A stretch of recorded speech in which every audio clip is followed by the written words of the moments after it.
Salon n'était pas capable de gouverner avec lui seul 83 députés. Il l'a fait. Et je sais au plus profond de moi que nous savions quelque part qu'il ne voulait pas organiser les élections, il ne voulait pas de l'opposition en 2019. Il a montré et il a fait. Alors, nous sommes allés dans les rues. On a eu des morts. Moi, je veux pas revenir derrière. Moi, j'ai assisté à ces scènes-là. Je vous assure, surtout, j'ai assisté. J'étais dans la rue du président Yahya Boni. J'ai assisté à cette scène-là. Je crois que on a déjà fait, on a expérimenté.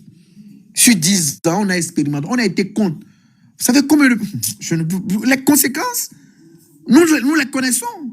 Et nous connaissons également les conséquences de aller aux élections. Aujourd'hui, on peut s'asseoir et dire, et faire le point. On peut s'asseoir et faire le point. Je vais m'en arrêter là pour le moment. Ok, donc merci beaucoup, M. Guy Chafa. Il reste une dernière intervention avant de retourner la parole à M. Tameyon. Le guide, vous pouvez poser vos questions et puis après... Ok, merci beaucoup, Gilles, pour tout ce que tu fais. Merci de m'avoir donné la parole et je salue tous les panélistes.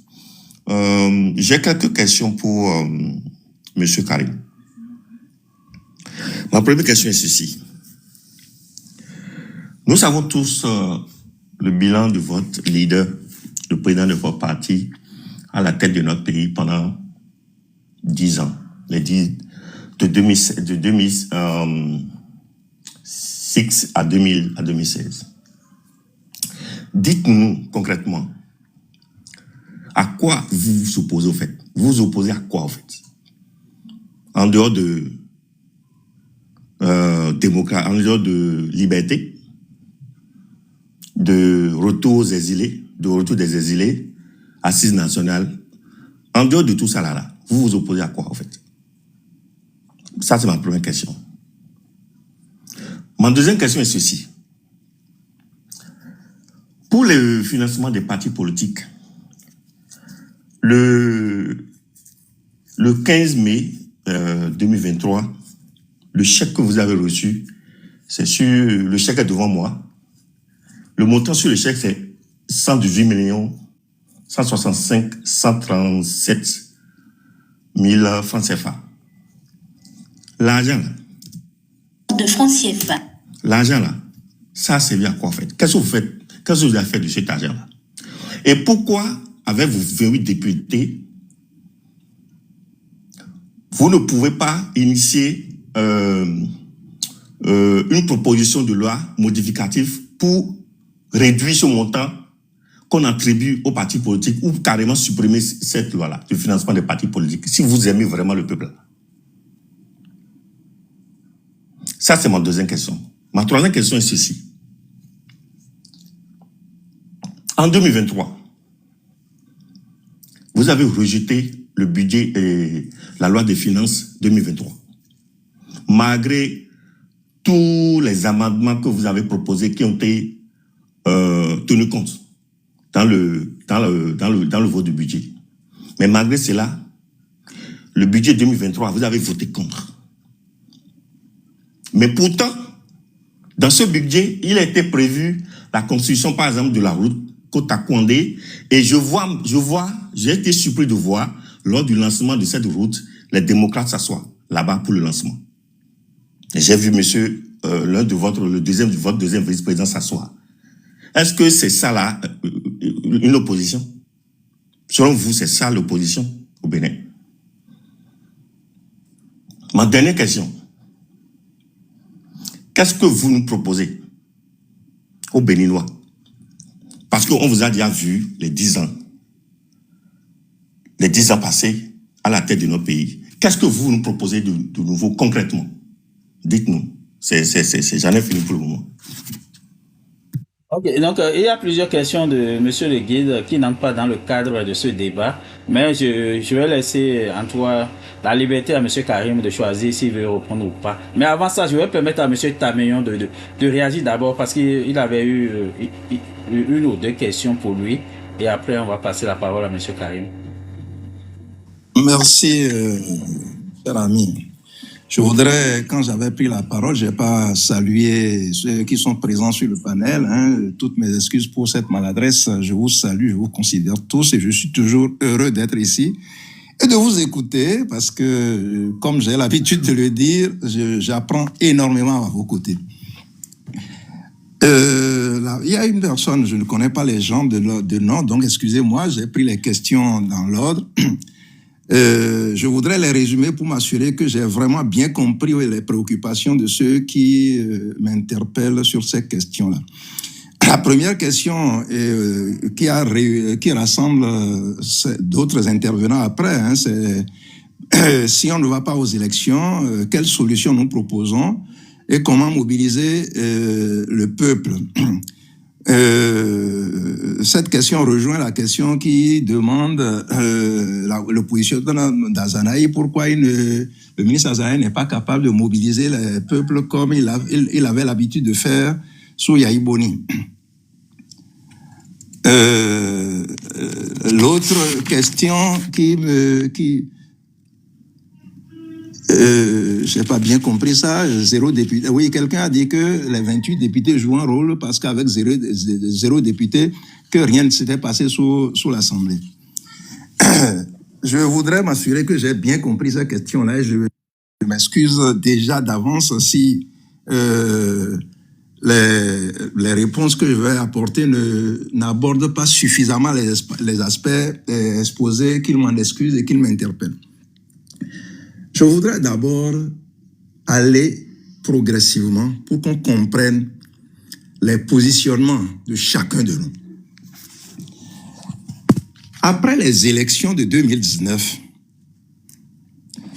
toute l'opposition s'est assemblée les 10, 11 et 12 octobre 2019 pour arrêter le document qu'on a appelé la restauration de la démocratie et de l'état de droit, actes et documents annexés. J'ai le document sous les yeux. Nous tous, on était dans cette réunion-là. Et ce qu'on devrait faire pour contrer ce qui s'est passé aux élections législatives de 2019, on l'avait arrêté dans ce document-là. C'est de ce document qu'est sortie la notion de la restauration de la démocratie. C'est bien après ça, ce document date d'octobre 2019. C'est bien après ça qu'il a été décidé la formation d'un parti.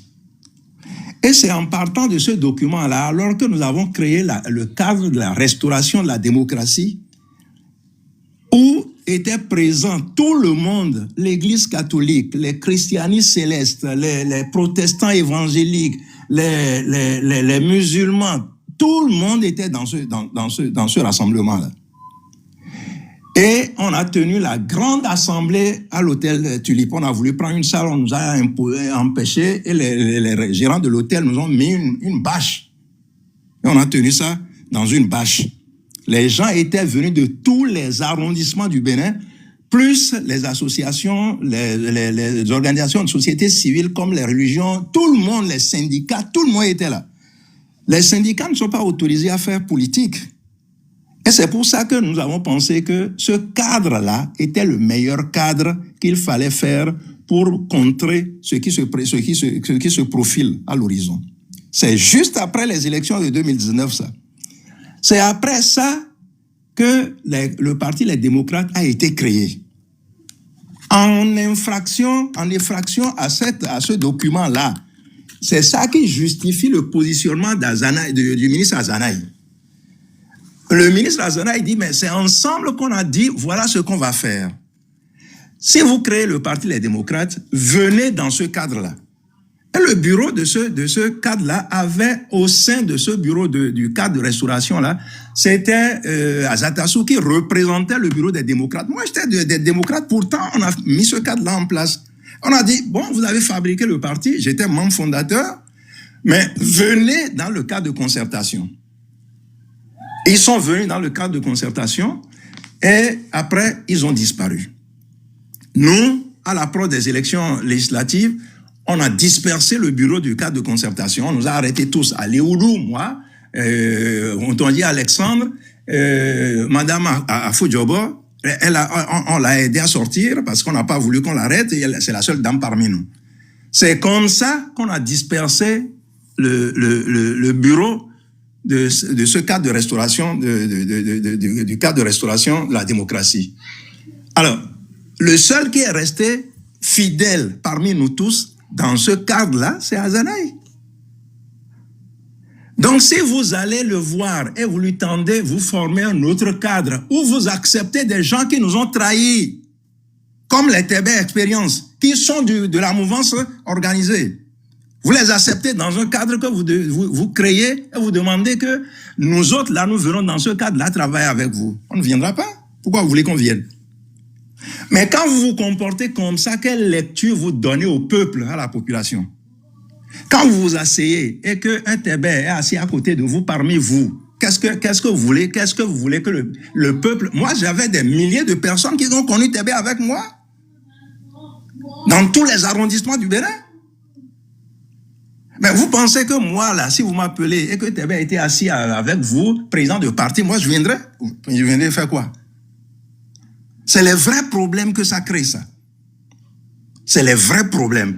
Donc, ma foi, c'est pourquoi je dis que la réponse que je donnerai va peut-être rassembler tout ce que, toutes les questions ensemble pour que vous compreniez le cheminement de chacun. C'est de ça qu'il s'agit. C'est après avoir mis ce cadre-là ensemble que les Tchadais ont commencé par démarcher. Et ça, c'est quand on leur a arraché la FCBE. C'est quand les Yaroué consorts sont partis de l'autre côté et je leur ai demandé, mais si on ne vous avait pas arraché votre FCBE, est-ce que vous viendrez me voir maintenant pour dire de venir créer un parti? Je suis désolé. Maintenant, vous faites un cadre de conservation, un cadre de restauration, un cadre, je ne sais pas comment, de l'opposition, où vous mettez cet FCBE de je ne sais pas qui là. Moi, je vais m'asseoir avec ces gens-là qui sont des pions du président Talon. J'irai m'asseoir pour faire une stratégie avec ces gens-là. Soyons sérieux. Mais, monsieur Karim, c'est les vrais problèmes, ça. Le cadre est né avant le parti. Ça, je vous le dis. Le cadre est né avant le parti, les démocrates.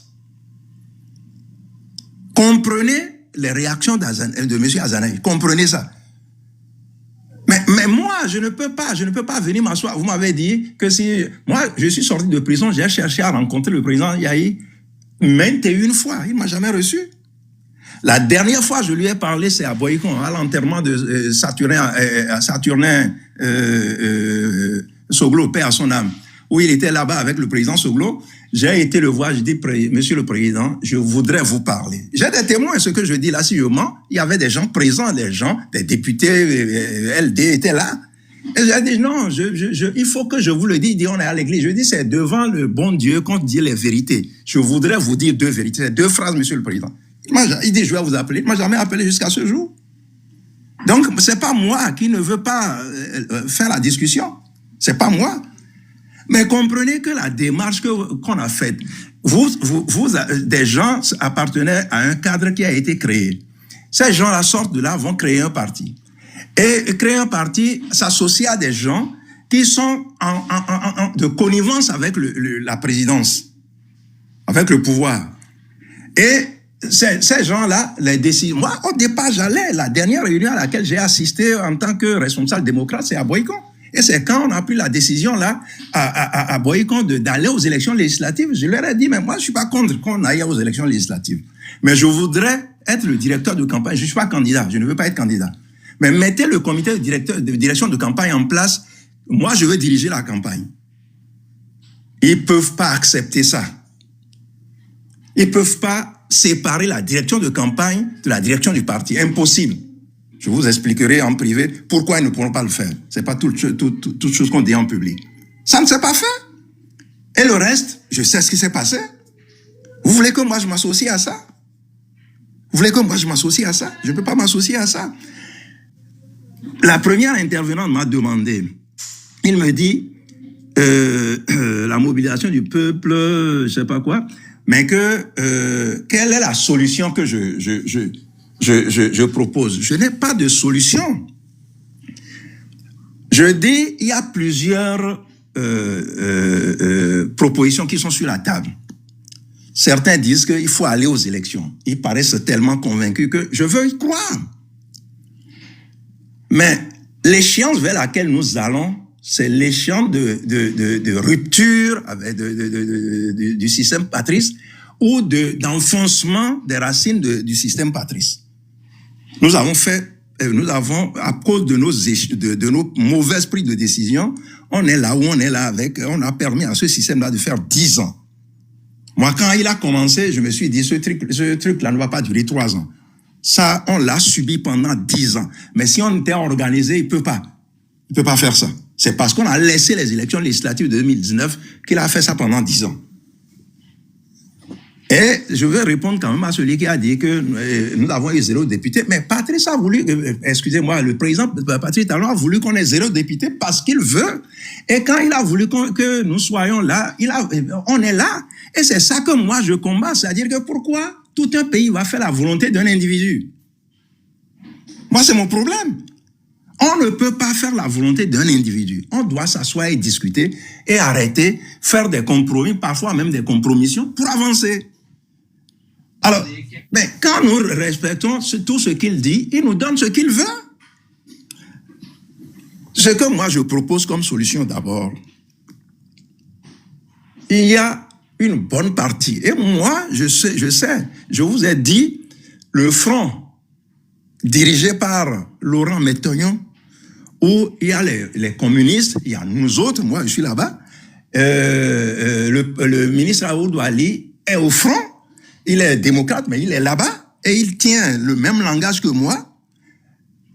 Mais pourquoi nous, et certains, que nous allons choisir? Parce que moi, je ne veux pas le cadre qu'ils ont créé où il y a tout le monde là-bas, là. Moi, s'il y a des gens là-bas qui sont assis là, je ne veux rien dire. Parce que là-bas, si ces gens-là sont assis, c'est comme si nous disons nous mettons toute notre stratégie devant notre adversaire. Donc, je ne ferai pas ça. Mais ceux qui sont sincères, les éléments sains des démocrates comme le ministre Aoudou Ali, pourquoi ils ne s'asseyent pas avec le ministre Azanaï, le front, pour qu'on dise, vous qui dites une autre proposition, qu'est-ce qu'on fait? Et que chacun dit ses arguments et qu'on choisisse. À partir de ce moment-là, vous verrez que si nous donnons un langage unique devant le peuple va nous suivre. Mais si nous sommes divisés comme nous sommes divisés là, et certains sont convaincus que c'est les élections, et qu'ils vont dans la population pour dire c'est les élections, ils iront aux élections. Nous allons diviser la population. Et la lutte que nous sommes en train de mener là, c'est pas une lutte de division, c'est pas des partisans, c'est pas les partisans qui vont sauver le Bénin. C'est tout le peuple entier, tout le monde religieux, société civile, paysans, fonctionnaires, travailleurs, enseignants, tout le monde qu'il faut mobiliser. Un parti ne fait pas ce travail-là. Un parti ne mobilise pas tout le monde. Un parti mobilise ses militants. C'est de ça qu'il s'agit. Et ce débat, je l'ai eu avec le président Yahi avant la création de LD. Je lui ai dit, le PCC n'a pas 12 millions de membres d'adhérents. La population chinoise, c'est 1,4 milliard. Vous croyez que si nous créons un parti, nous aurons 2 millions d'adhérents? Non! On n'aura pas 2 millions d'adhérents. Mais ce n'est pas 2 millions d'individus qui vont mener la lutte dont il s'agit là. C'est beaucoup plus que ça. Du nord au sud, on a besoin de mobiliser tout le monde. Même ceux qui n'aiment pas le président Yahi. Même ceux, on s'en fout. C'est pas de ça qu'il s'agit. Là, nous sommes là pour mener une lutte de notre notre liberté. C'est de ça qu'il s'agit. Moi, je ne crois pas un seul instant à une élection organisée sous ce régime-là. Je vous le dis sincèrement, je ne crois pas. C'est ce que il va s'asseoir, il va les appeler le patron du parti, dire là, je vous donne ceci. Et ils vont applaudir, c'est tout. Mais c'est ça qu'on veut. Si c'est ça qu'on veut, qu'ils y aillent. Moi, je ne veux pas m'associer à ça. Si nous nous asseyons, qu'on dit, si jamais on y va, et qu'on nous donne que ça, on va refuser, on va jamais accepter. On ne va pas siéger, on va jamais accepter. Je serai preneur. Mais c'est ça le problème. On y va. Mais si on y va et on nous traite comme on vous a traité en 2023, là, on fait comment? C'est les questions auxquelles il faut répondre. Déjà, sur la liste que l'opposition va présenter là, si nous décidons d'y aller, la liste, on doit la faire ensemble. Cette liste-là, est-ce que vous êtes sûr que ceux qui seront mis là-dessus, on ne va pas nous demander d'enlever si c'est... Quelle est l'élection où on va, où c'est l'autre parti, mon adversaire, qui me dit ceux qui vont rester sur ma liste? Au nom de quoi? Pourquoi je vais accepter ça? Si j'accepte ça, je ne suis plus de l'opposition. Je suis l'opposition tolérée par le pouvoir. Et c'est ce qui se passe chez nous. Donc, mes frères, je me résume. La résistance dont parle le ministre Azanaï est antérieure aux démocrates. Il faut que les gens comprennent ça. C'est antérieur à la création des partis, les démocrates. Le cas de concertation de l'opposition qu'ils ont créé maintenant, là, je ne me vois pas aller m'asseoir là-bas pour parler de quoi que ce soit. Parce que c'est pas un cadre, ça. Ceux qui sont là-bas, c'est totalement infiltré. Et je comprends que si vous tendez une invitation au ministre Azanaï, qu'il dise non.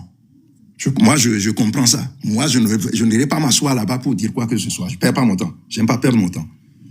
2, je ne sais pas pourquoi vous croyez que c'est vous qui avez la lumière et que les autres qui disent que ce n'est pas la bonne solution ne comprennent rien. Je ne sais pas pourquoi. Et ça, c'est pas que je ne comprends pas. C'est-à-dire que ça s'est déjà passé. Ça s'est déjà passé. Vous êtes parti en 2023, ça n'a rien donné. Pour celui qui a dit que avant là, ça n'a rien, ça a beaucoup donné. Pourquoi le président Talon a été obligé d'ouvrir une brèche pour accepter l'opposition? C'est parce que ça lui a été imposé. Ça lui a été imposé. Vous croyez que c'est de gaieté de cœur qu'il a accepté 28 chez vous? Chez lui?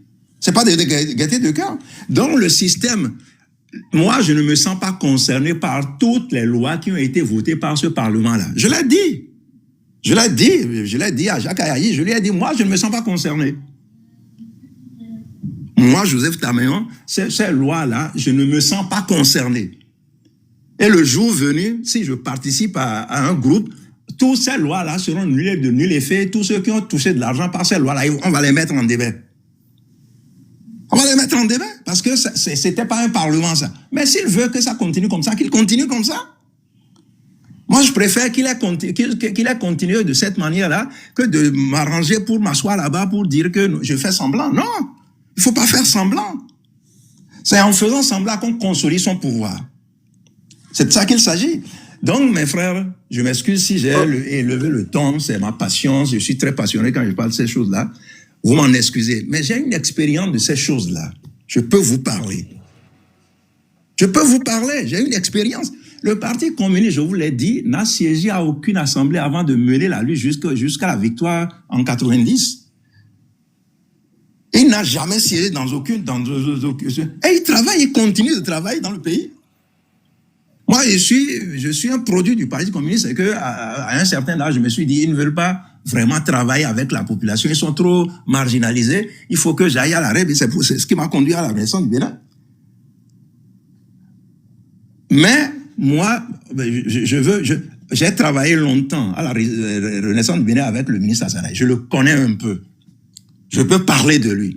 Pourquoi il ne peut pas faire comme il faisait avant? Vous savez, le système du président Talon a détruit beaucoup de pans de notre pays. Beaucoup de pans. Je crois que M. Talon a désarmé Azanaï en arrêtant pas mal de gens autour de lui. C'est-à-dire qu'il l'a isolé et ne lui dit rien à lui, mais le rend inefficace. Il travaille à le rendre inefficace. C'est peut-être ça qui justifie que la mobilisation qu'il faisait, il a plus de difficultés à le faire aujourd'hui. Mais rien ne me dit que le moment venu qu'il sera incapable. Rien ne me dit ça. Je connais un peu le monsieur. Merci, mes chers frères.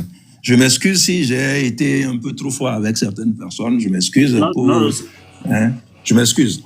Okay, il y a eu des écarts parce que j'étais passionné. Peut-être que j'ai dit des mots, j'ai dit des phrases que je ne devrais pas dire. Qu'on m'en excuse. Merci. Ok, merci beaucoup. Monsieur Karim, vous pouvez prendre la parole. Merci beaucoup. Donc, monsieur Vijalani, donc, merci pour votre patience. Dès que monsieur Karim va finir, vous allez prendre la parole. Alors, merci beaucoup. Je ne sais pas si... Je peux aller? Oui, c'est bon. Vous pouvez y aller. Ok, d'accord. Merci beaucoup. Merci à M. Tameyon. Merci à tous ceux qui sont intervenus. Merci à mon jeune frère Guy Chafa pour son intervention tout à l'heure, que j'ai beaucoup apprécié. Alors, c'est vrai, après mon intervention, il y a des gens qui ont pris la parole, qui ont voulu déformer, qui ont voulu faire croire aux gens qu'ils ont mal compris ma réaction par rapport au peuple. Dire que le peuple n'est pas prêt pour se soulever, c'est pas insulter le peuple. Le dire, on parle sur des faits et c'est pas insulter le peuple. Je vous donne un exemple simple. En Allemagne, après l'accession au pouvoir de Hitler en 1933, et après la galère que l'Europe a connue avec l'accession au pouvoir de ce monsieur, mais les Allemands, les intellectuels allemands, quand ils sont assis après la guerre, quand ils ont réfléchi, ils se sont dit, ils ont analysé la situation, ils ont interprété, ils ont tiré des conclusions. Et ils ont vu que c'est parce que le peuple allemand n'était pas éduqué politiquement. C'est pourquoi un gars comme Hitler est venu au pouvoir. Parce que Hitler n'a pas caché ses ambitions. Avec son livre « Mon combat, Mein Kampf », il a défini tout ce qu'il voulait faire. Mais comme le peuple ne s'intéressait pas à la chose politique, ça n'a pas permis au peuple de voir le danger de loin. Et le peuple allemand a subi la Seconde Guerre mondiale avec l'Allemagne. Parce que le premier perdant de la Seconde Guerre mondiale, c'est le peuple allemand. C'est pourquoi aujourd'hui, vous voyez les fondations allemandes qui interviennent dans l'éducation civique. C'est de ça qu'il s'agit. Si le peuple allemand, si les intellectuels allemands ont réfléchi et ont montré, ont tiré des conclusions que le peuple allemand n'était pas assez informé, éduqué politiquement, civiquement, pour comprendre son droit et empêcher des gens, des obscurantistes de prendre le pouvoir, c'est ce qui se passe aussi chez nous. Non, notre peuple n'est pas encore éduqué à ce niveau-là pour comprendre. Et j'ai expliqué que le peuple sénégalais a appris ça sur le tard.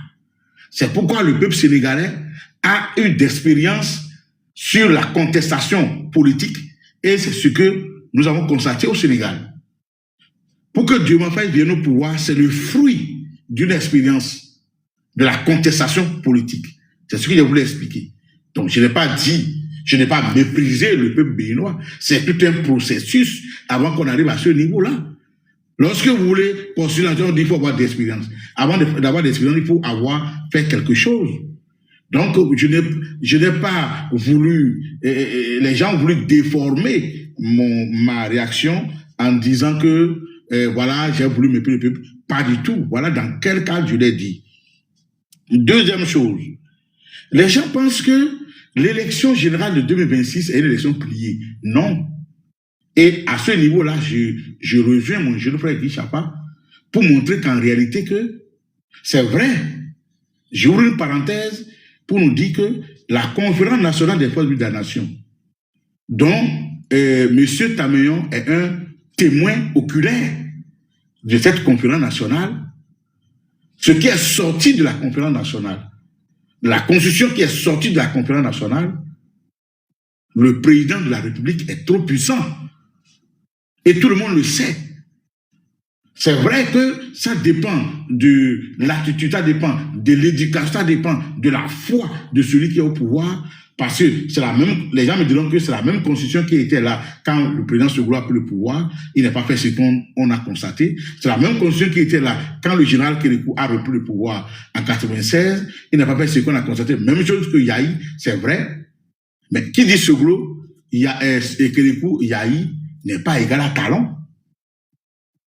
Donc, c'est ce qu'on doit pouvoir comprendre. Donc, ce que nous sommes en train de vivre aujourd'hui doit nous permettre de tirer des leçons pour voir si nous voulons réviser désormais la Constitution, si nous pensons que le président de la République est très fort et que ça lui permet de faire ce qu'il veut, puisque les gens ont sur un tribunal pour dire oui, il vous a donné des choses et c'est ça que vous avez pris. S'il peut donner des choses et c'est ça que les gens prennent, ça veut dire qu'il maîtrise les institutions. Comme l'a dit le maître Robert Dossou, au Bénin, effectivement, nous ne sommes pas dans un régime présidentiel. Nous sommes dans un régime présidentialiste où il y a l'omniprésence du président de la République partout. Il peut contrôler tout parce que la Constitution l'a permis, n'a pas été très explicite sur certaines dispositions et l'a permis de faire ce qu'il veut faire, même quand c'est mauvais pour la République. Autre chose que je voulais dire, hier, lu dans les commentaires, quelqu'un me disait de ne pas répondre aux questions de le guide. Mais permettez que je réponde à monsieur le guide qui a posé certaines questions. Parce que, à travers les questions de ce monsieur dont je ne connais pas, c'est le raisonnement des rupturiens sur le terrain. Premièrement, il dit, vous vous opposez à quoi? À part la liberté, le retour aux exilés, comme si la liberté là d'expression, la liberté d'association là, c'est rien. Voilà comment des Béninois, 35 ans après la conférence nationale, voilà comment les gens raisonnent. Donc il dit, à part la liberté, ça veut dire que la liberté n'est rien, quoi. Donc ça là, c'est pas un problème. À part le retour des exilés. À la conférence nationale, on a dit, nous sommes dans un régime, dans le libéralisme intégral, où on est libre de créer des formations politiques qu'on veut. On a le droit de s'exprimer. La conférence nationale dit, nul n'a le droit d'envoyer les concitoyens béninois en exil. C'est dit dans notre constitution. Mais les messieurs qui sont en face de nous, les rupturiens qui sont en face de nous aujourd'hui là, aiment envoyer la vérité et le bon sens en vacances.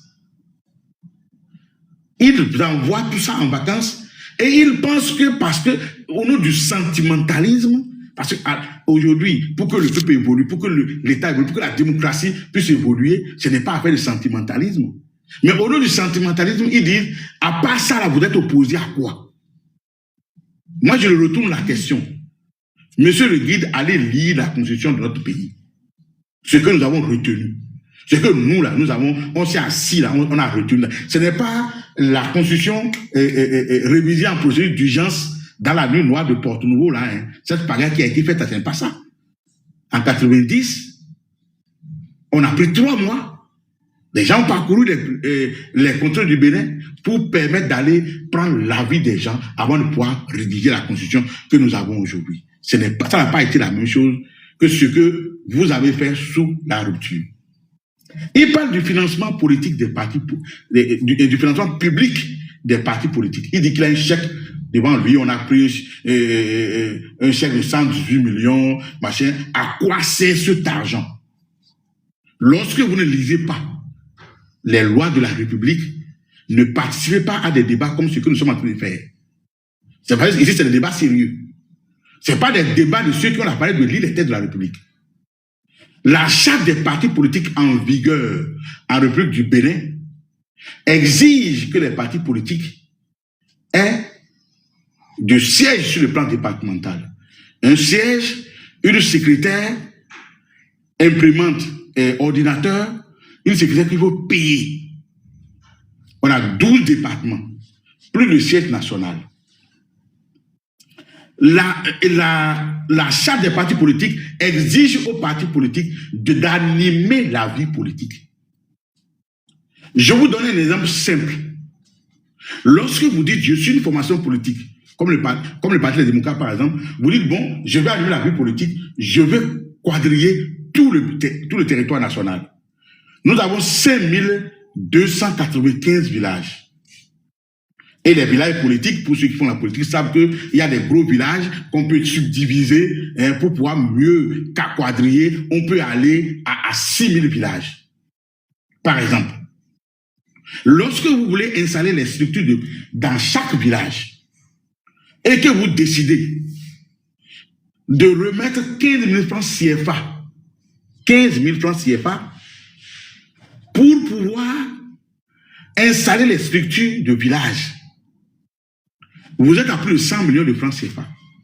Il n'y a pas de 15 millions de francs CFA. Et 15 000 francs CFA, 15 000. Vous êtes à plus de 90 millions de francs CFA. Calculez un instant. Lorsque vous voulez aller à 30 000 francs CFA, 15 000 francs, c'est rien du tout. Puisque les structures de base que nous installons pour animer, pour quadriller correctement dans les villages, on va des fois à 21 personnes, à 35 personnes. Pour pouvoir mieux cadrer. Puis c'est la loi qui dit qu'il faut cadrer, il faut animer la vie politique.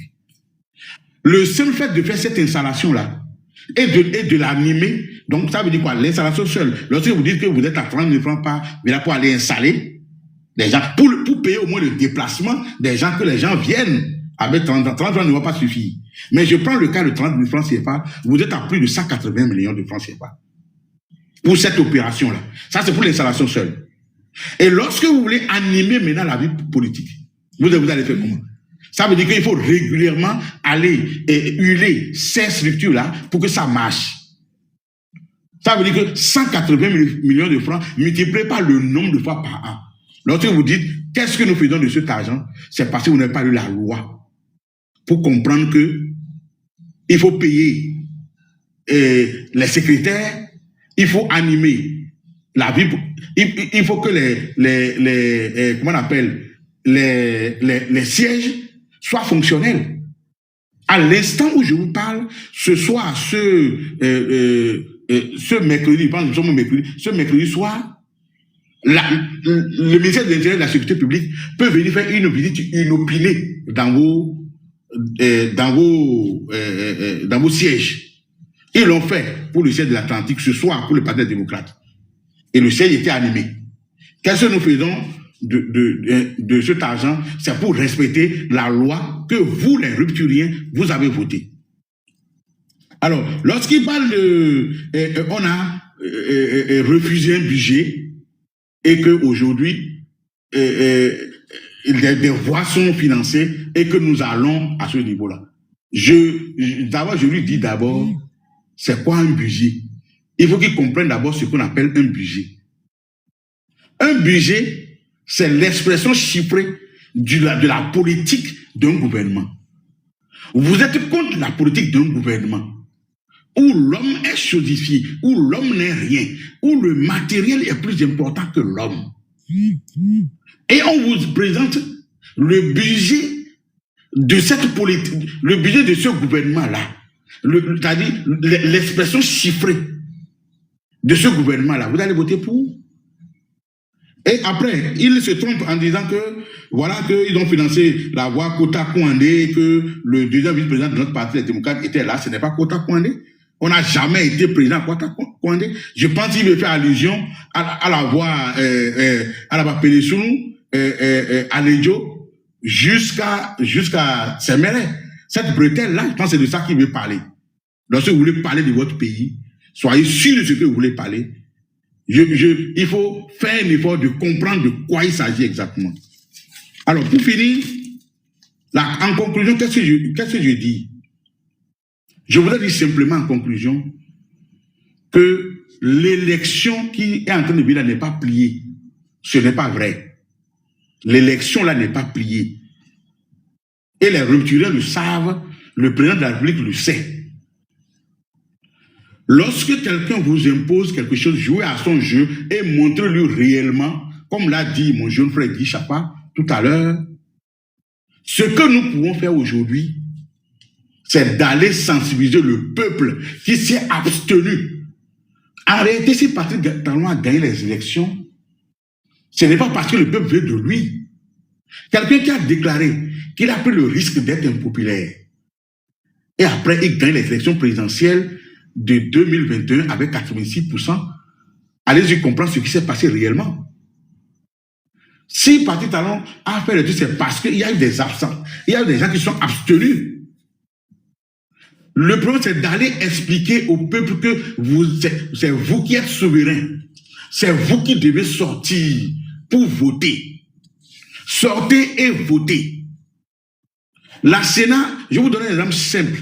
Je reviens d'un voyage ce soir où j'ai fait, le dimanche passé, j'ai fait tout le Koufo, j'ai fait Dobo, et ce jour, j'ai fait Ouida, Tori, Tofo.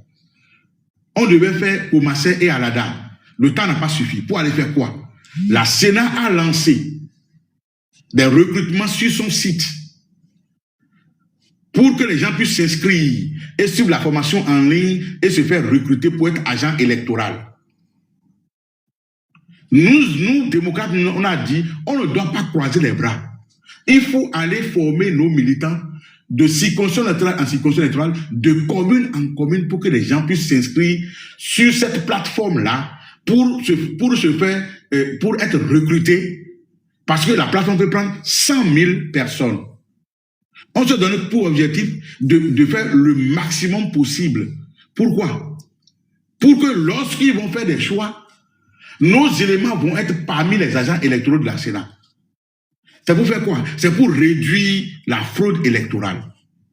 Parce que si à la base, tout est clair, si vous arrivez à maîtriser les trucs à la base, il ne peut plus rien faire, il ne peut pas frauder. Il ne peut en aucun cas frauder. C'est ce que nous sommes en train de faire et c'est ce que mon jeune frère Guy Chapa a voulu faire comprendre. On doit aller au niveau du peuple et expliquer au peuple que le peuple doit sortir. Et ce que je vous dis aujourd'hui, je le dis la main sur le cœur et je suis convaincu de ce que je suis en train de dire.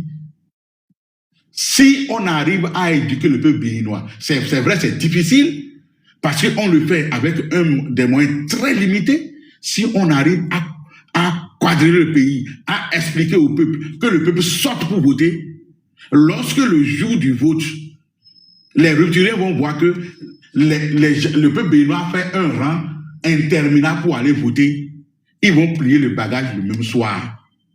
Parce que le peuple aurait décidé.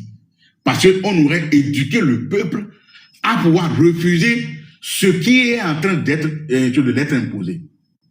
Voilà en gros ce que je voulais dire pour ne pas monopoliser la parole. Comme l'a dit le doyen Tameyon, je m'excuse si j'ai été un peu dur par rapport à certaines personnes. Je suis disposé aux questions. Je suis prêt à revenir pour un autre panel, disposé aux questions, que les gens nous posent toutes les questions possibles. Nous sommes prêts à répondre. Et je reste convaincu que la meilleure idée, c'est de créer un parti d'opposition comme le Parti des démocrates. La meilleure idée, c'est vrai, le ministre Tameyon a ces informations que nous, on n'a pas. Forcément, peut-être que d'autres leaders du Parti des démocrates ont ces informations-là par rapport à certaines personnes. Je connais un peu le ministre Tameyon, il est très catégorique, c'est un homme de principe.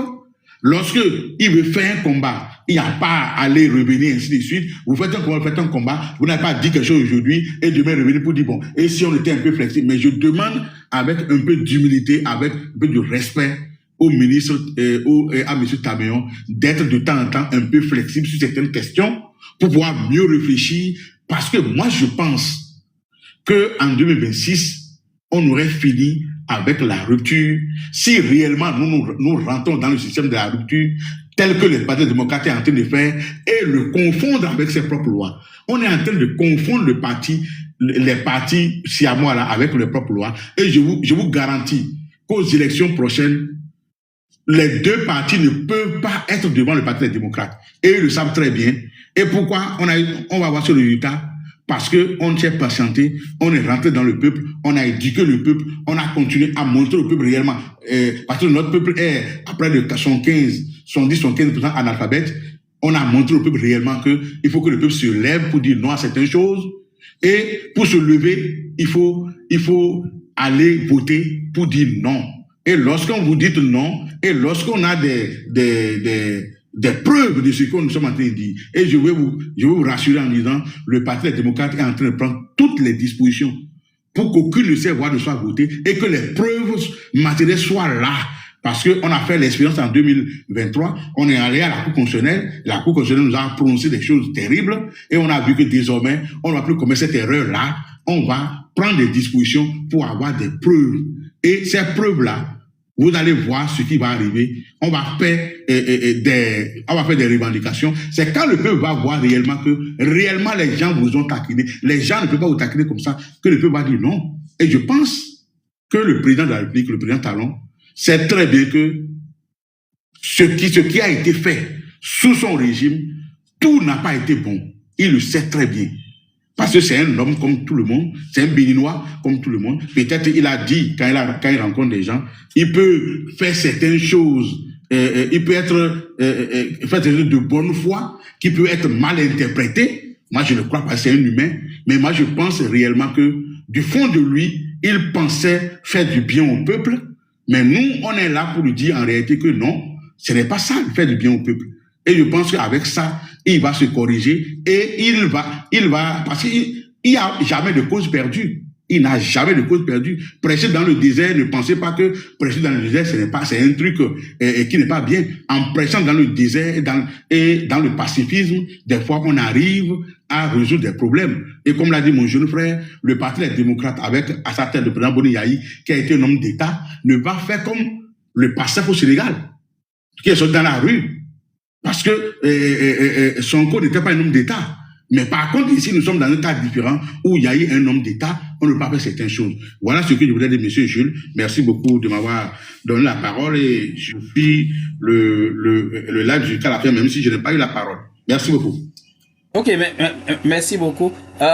Si je n'étais pas modérateur, si j'allais répondre à votre conclusion, parce que j'ai trouvé que vous dédouanez trop facilement Patrice Talon en disant qu'il est un humain, qui voulait faire peut-être des choses de bonne foi, et il s'est trompé. Mais je pense que c'est le dédouaner trop facilement. Je ne pense pas qu'envoyer les innocents en prison, on peut mettre ça sur la mauvaise foi ou bien la bonne foi ou bien faire tirer sur les gens parce qu'on veut avoir l'Assemblée nationale seule pour soi. Donc, mais je suis dans un rôle de modérateur ici, donc je ne vais pas trop tirer sur ça. Monsieur Vigilant, vous pouvez prendre la parole. Ok, donc les amis, continuez à tapoter sur nos